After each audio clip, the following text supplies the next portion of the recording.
Live from Quezon City, Philippines. Your news, current affairs, and public service channel.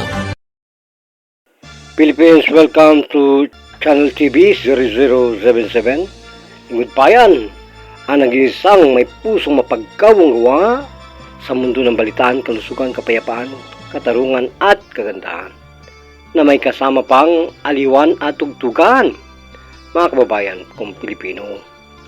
Pagmasdan at pakinggan po natin ang napapanahon na talaga namang walang kakupas-kupas na mga tugtugin ng nakaraan. At sana po ang pagmamahalang ito ng inyong abang lingkod ay sumainyo lahat hanggang paglipas at pagtatapos ng taon. Siyempre, advance Merry Christmas to everyone, sa lahat po ng nakakatalos at sumusubaybay ng ating pong programang Lingkod Bayan. Balitaan sa ating pong lovers, caregivers wanted sa ating programa. At siyempre, forever lovers and sweet lovers, ang ating pong tampok sa ating pong napaka-init na talakayan ng pag-ibig. Sa lahat po ng suggestion na ating pong nakalat, marami po dyan na mga nagmamahalan na nagkakaroon po ng pagbabago. Wala daw pong permanente sa ating mga damdamin kung wala si Lord. Kailangan po laging nandyan si Lord. Pag wala po dyan si Lord, marami pong mga karamdaman tayong mararamdaman sa isang relasyon. Hindi pagkakaintindihan. Yan. Nagagatungan ng mga samot-saring apoy ng karimlan. Hindi po magdadalit ang siga at ang mga kahoy na to, ang mga uling na to, ang mga shilin, kung may mga gatong po na hindi galing sa Panginoon. Kaya iwasan po natin yung Pasko ang mga salitang sinasabi po ninyong abang lingkod. Bawal po ang magkaroon tayo ng alitan sa mga relasyon na sadya namang dapat po ipangalagaan. Ang katiwasayan at katahimikan po ng pag-ibig natin ay alay po natin sa lahat ng mga nakikinig. Sana po nandyan lahat ang inyong suporta sa inyo pong mga minamahal. Maging sa harapan at likod ng inyo pong bakuran ay dapat po mamayagpag ang pagmamahal. Magbangamat kung ano man po ang katayuan sa ating buhay. At tayo na po nasa mansyon ay dapat po mapakinggan ang awiting ito. Pakinggan po natin.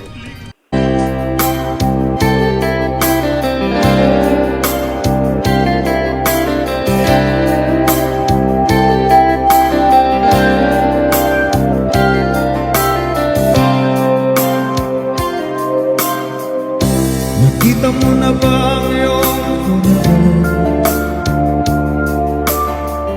na seryoso sa iyong pagmamahal, na handang ialay ang kanyang buhay sa iyo?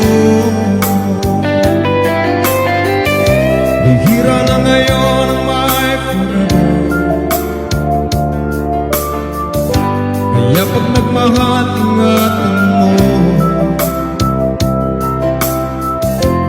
nang hindi matulad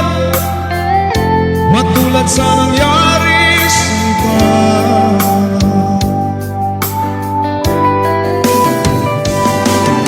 Respeto sa isa't isa,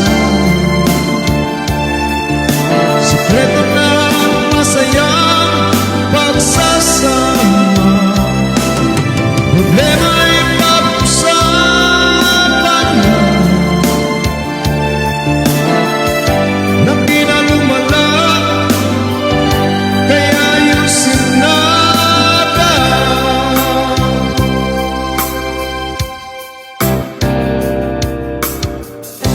At kung makita na ang iyong forever, kailangan mo lang ay maging tapat. Wala ka nang dapat pang itatago. Sabihin mo lahat ng totoo. Respeto sa isa't isa,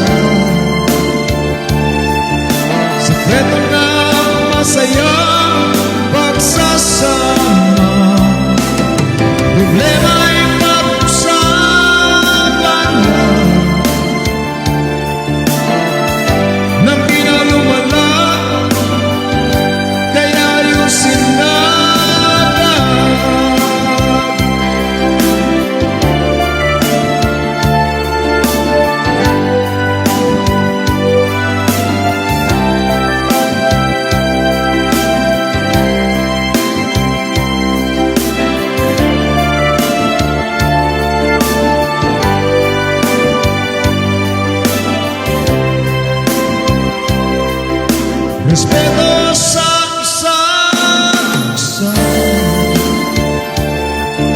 sikreto ng masayang pagsasama, problema'y pag-usapan na pinalumala, kaya ayusin na agad,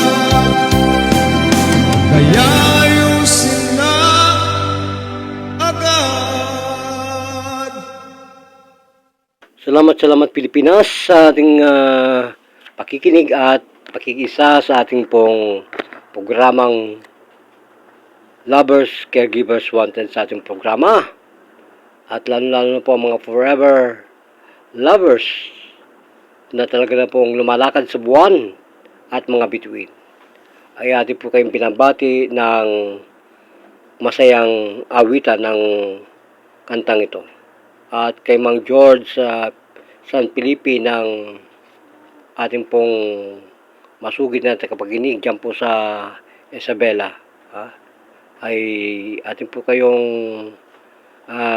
binabati ng maligayang bagong taon, maligayang Pasko at maligayang bagong taon, Mang George.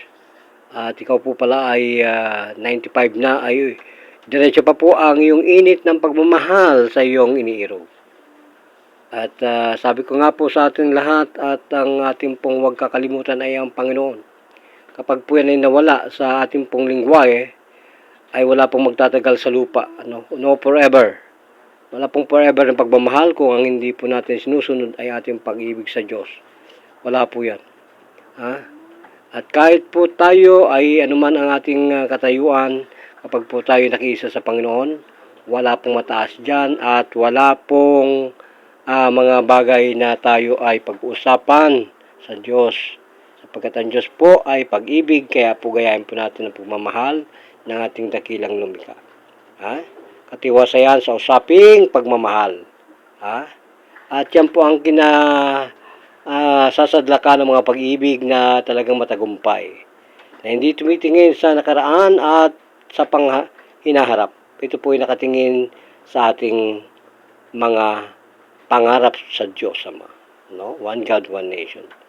Lagi po natin ilalagay sa altar ang mga salitang ito, mga babayan, sapagkat wala pong magtatagal sa ating harapan at likuran na mga binabanggit ko po na yaman ng pag-ibig. Kaya po yan ay forever lovers, sapagkat sila po ay dinadala sa kanilang puso't damdamin at isipan ang magandang panawagang ito na magdasal po tayo araw-gabi sa blessing po ng Panginoon, lalo na po sa darating na Kapaskuhan, ay tayo po ay sadya namang magsimba saan po ninyo nais. Unti na po tayo nagpapaalam sa ating programa Lovers, Caregivers Wanted sa ating napapanoong tugtugan. Sa lahat po ng mga senior citizen po diyan na talagang still kikig pa rin po ang kanilang mga awiting ito. Salamat Pilipinas.